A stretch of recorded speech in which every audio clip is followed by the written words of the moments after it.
Hoy es día jueves, marzo 13 del 2025, a la hora 1:01 p.m.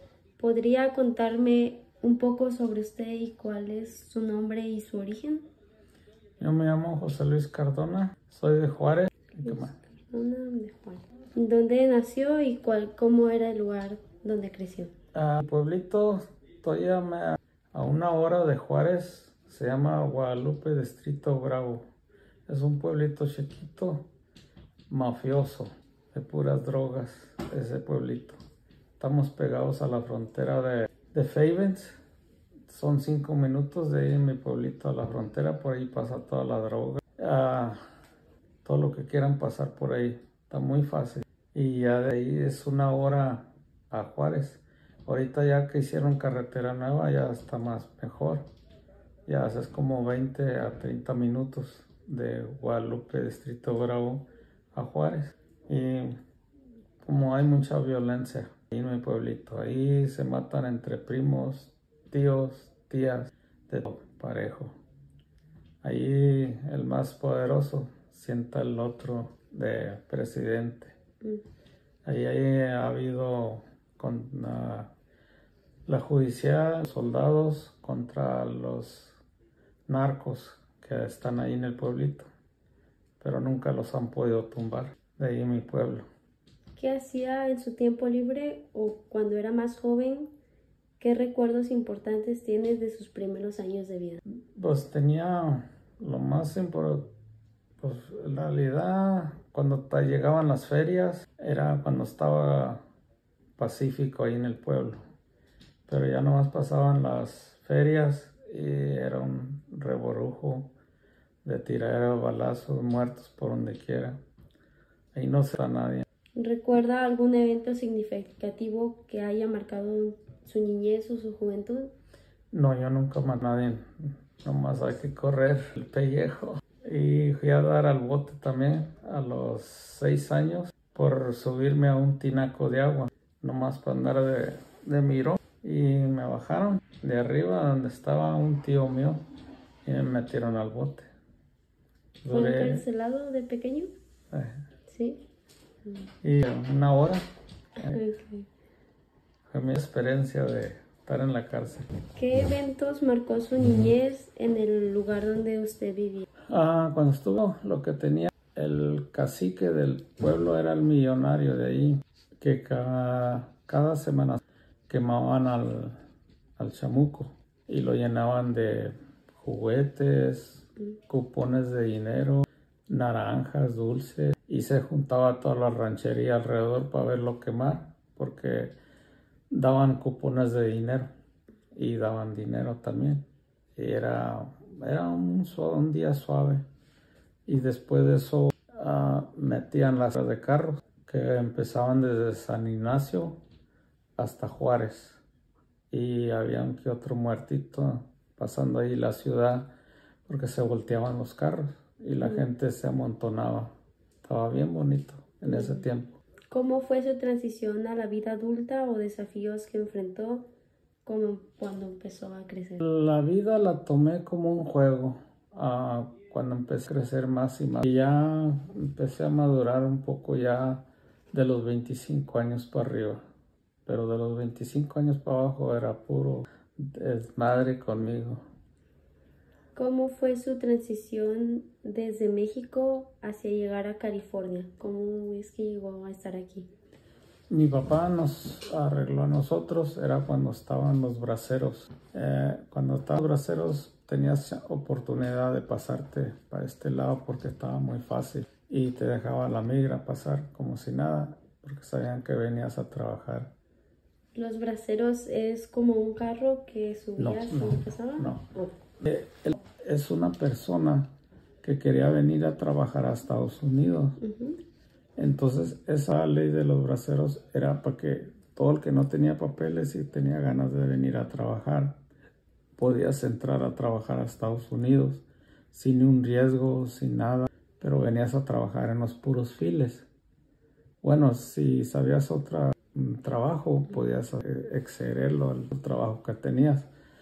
pero casi era para pura gente bracera, que eso le decían al bracero, porque no tenía papeles y antes no se consideraba como ilegal estar a este lado, porque tenías oportunidad de venir a trabajar a gusto, entrar y salir.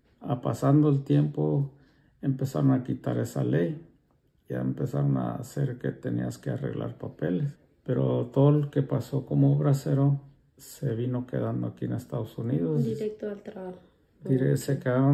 Muchos se quedaron trabajando en los files, en lo que ellos ejercían de trabajo.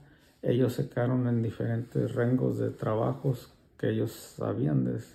¿Cuáles fueron sus primeras experiencias laborales? ¿De mecánica? ¿Recuerdas tu primer trabajo o qué aprendiste sobre esa experiencia?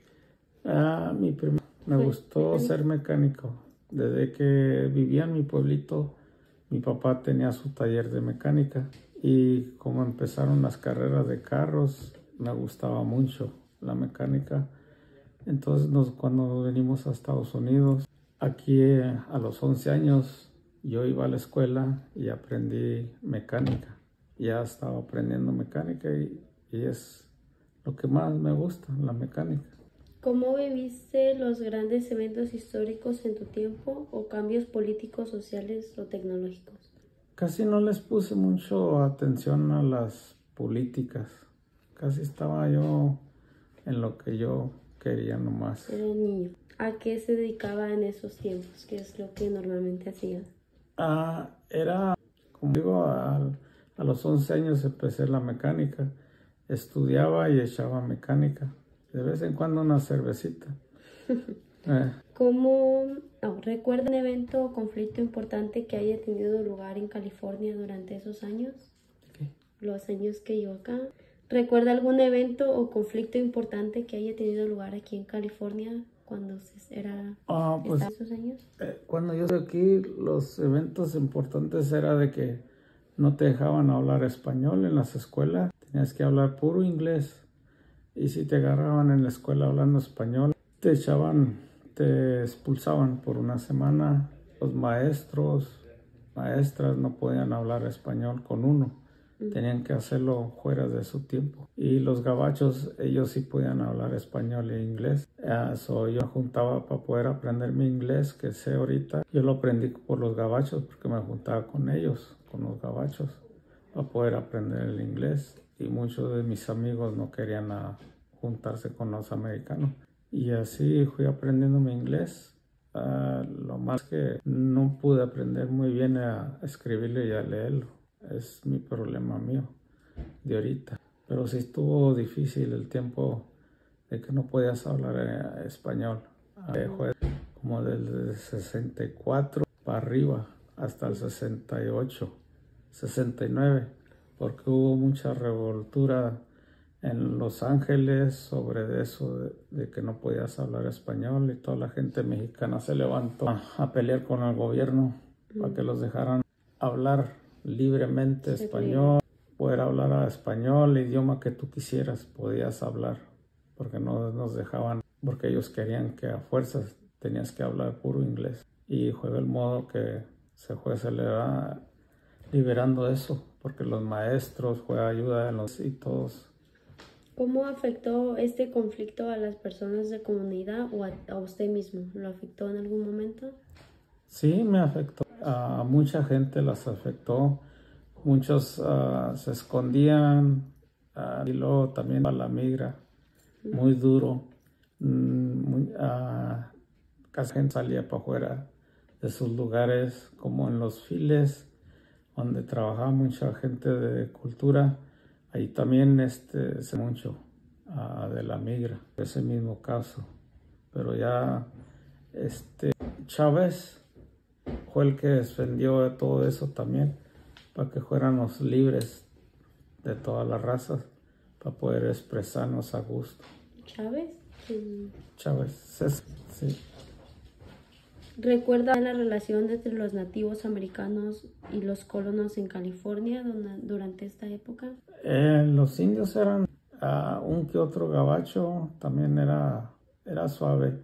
La raza de uno que es mexicanos, había unos que se creían muy agabachados y querían creerse más americanos que un americano de veras. Te trataban, nuestra propia raza nos trataba mal que un americano o que un indio. Su propia raza llegaban a discriminarse entre ellos. Sí. Okay. ¿Recuerda alguna historia o personal relacionada con la migración hacia California durante la fiebre del oro, la expansión del oeste en esa época? Fue mucha matanza por la avaricia del oro, tanto en americanos con mexicanos, de todas razas teníamos aquí. Había chinos, rusos, de hindú. Hubo mucha matazón por cuestión del oro. No mucho por la plata, pero por el oro sí fue mucho. ¿Recuerda si los periódicos o la prensa local cubrían mucho los eventos sobre el país o qué tipo de noticias eran las que compartían? Las noticias querían soltarte lo que podían de más o menos la verdad, pero la tenían restringida. Casi los más de dinero hasta la fecha ahorita los tienen callados, les dicen lo que tienen que decir y lo que no. Por eso muchas de las historias no te las cuentan todas, te cuentan lo que ellos quieren contarte nomás, pero no te cuentan el pasado. En su juventud, ¿cómo vivió tipos de discriminación o segregación hacia las personas de color en California, a pesar de que el estado era libre de esclavitud? Eso sí se vio en las escuelas cuando yo estuve. No tenían los negros, no tenían los chinos, hindús, ni japoneses, nada de eso. Tenían los puro americanos, nos trataban de tener aplastados, porque ellos según eran mejor que nosotros.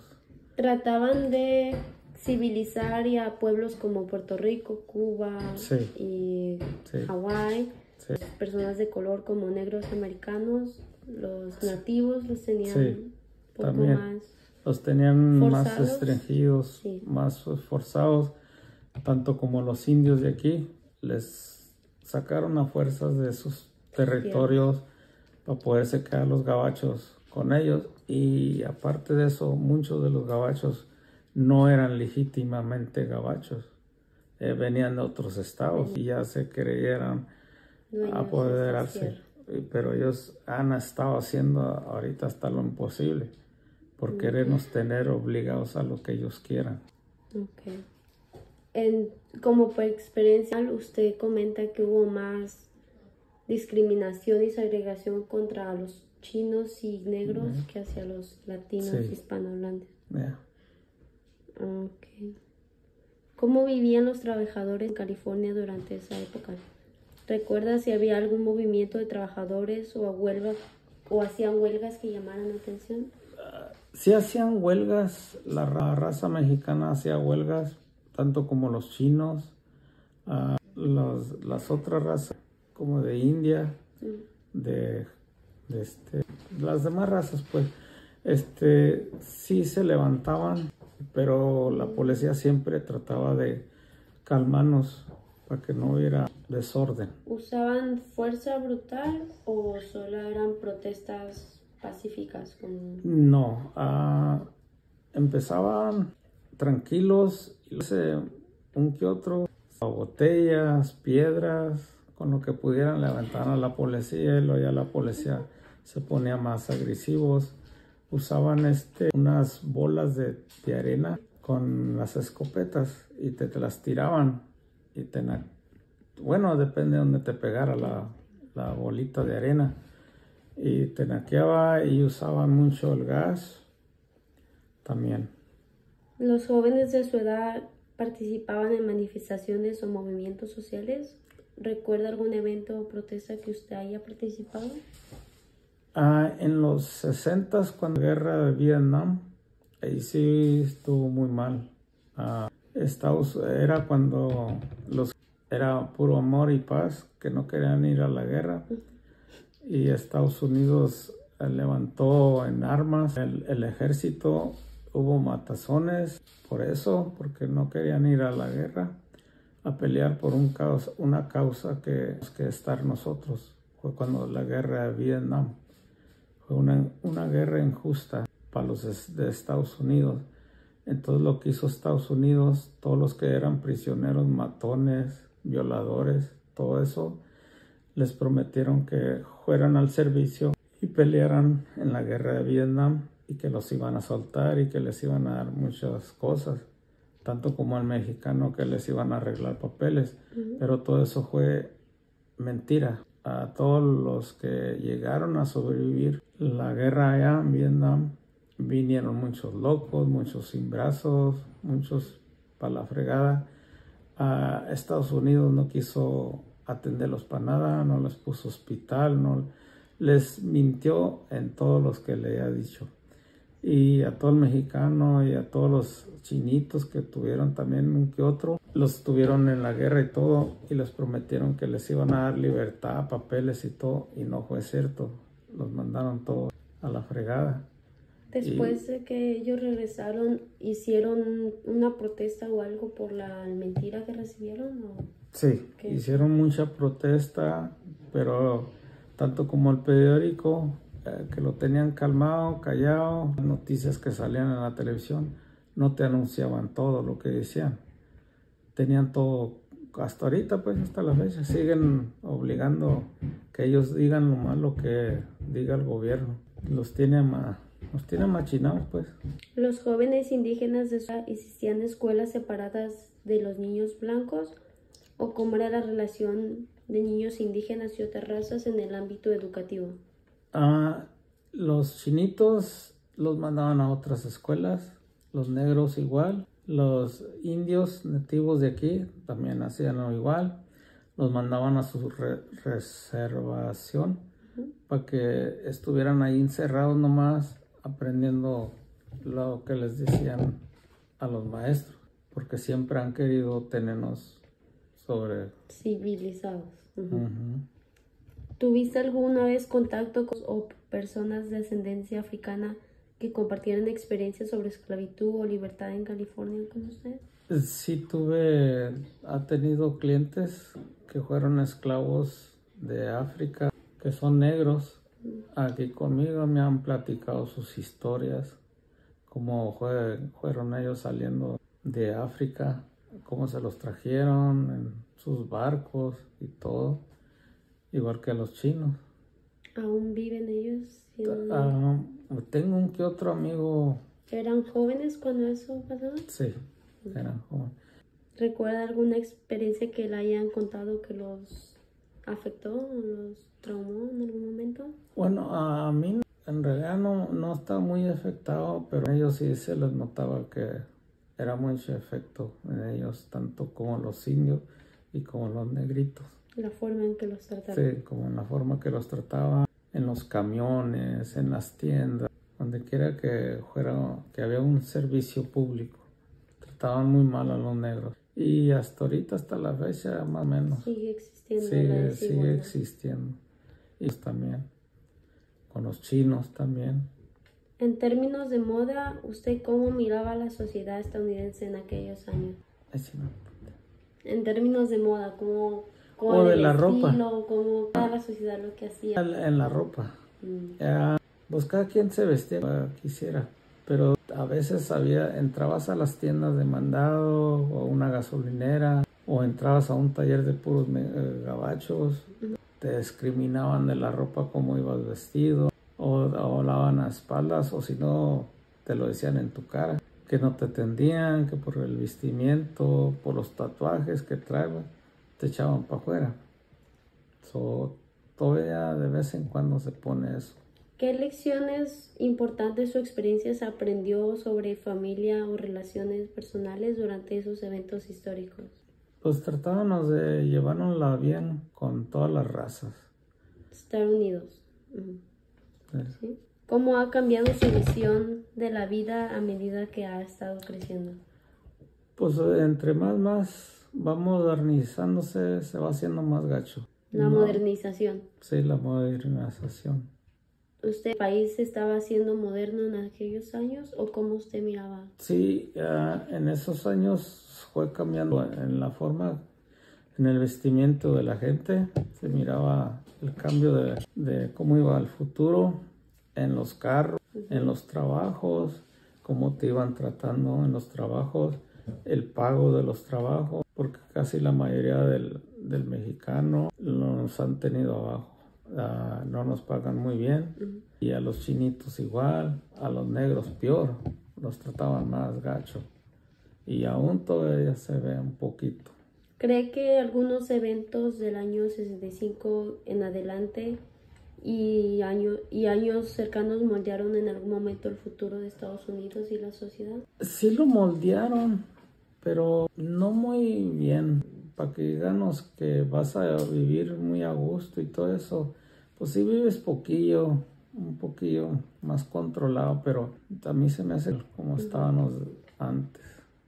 Sí. La juventud en los años 60 estuvo muy involucrada en movimientos sociales y políticos.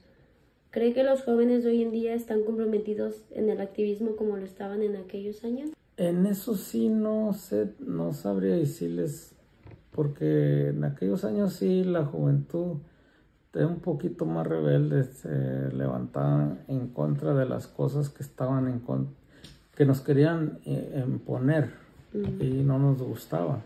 Y ahorita mucha de la juventud ha visto que como que ellos quieren seguir corriendo el mismo hilo que está haciendo ahorita moderno. Es americano. Tener una mente americana. Sí, una mente. ¿Qué se ha aprendido de los movimientos sociales y políticos de los años 60 podrían aplicarse a los problemas sociales culturales actuales? Si la hacen la lucha.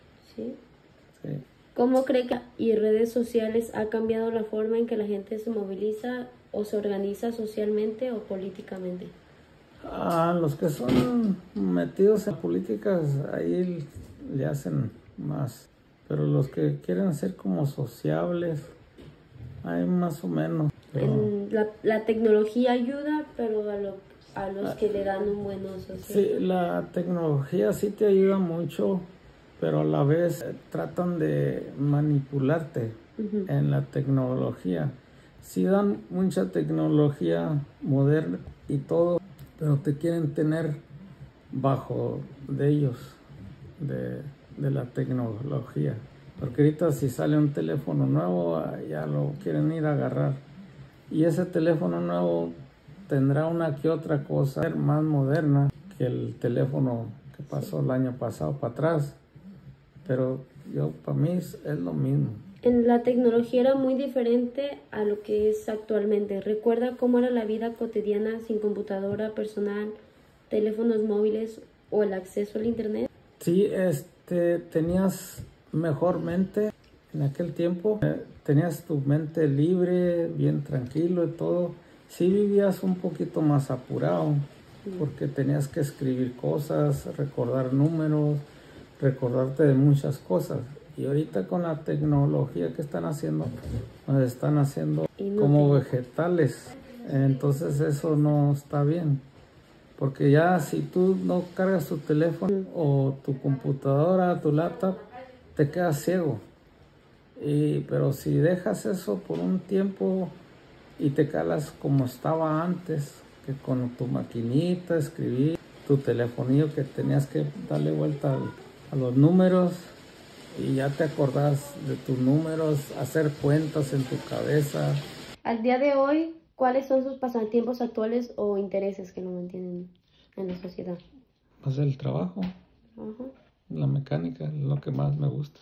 ¿Cómo usted llegó a estar aquí y ser independiente? ¿Cómo su familia se independizó en este país? Mi papá trabajó haciendo bardas, como esa que está ahí así, de puro concreto.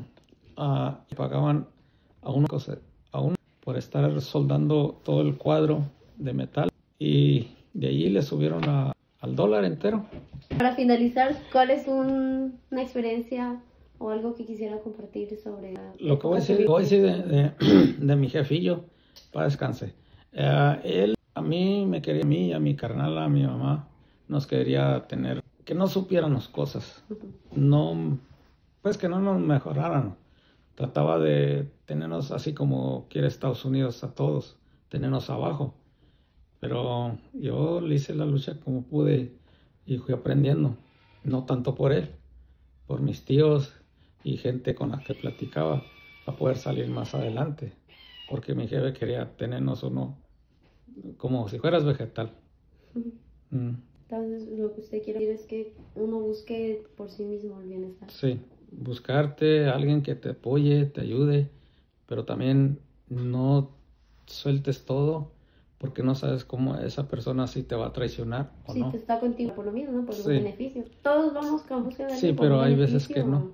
Sí, o alguna... Todos llegamos a alguien con una intención. Sí. Sea buena o sea mala. Sí. Eso es lo que tú tienes que estarte al pendiente, ¿no? Sí, porque hay veces que te puede estar ayudando a esa persona en consejos, en algo que le pidas, pero también a la vez puede usarlo en contra de uno. Y para él, te puedes estar saboteando y tú puedes andar. sí, por él querer salir más adelante que tú. Por eso tienes que y no platicar mucho, tratar de sacar tu jugo para ti, no que ellos te traten de sacar el jugo. Sí. Ok, muchas gracias por la entrevista.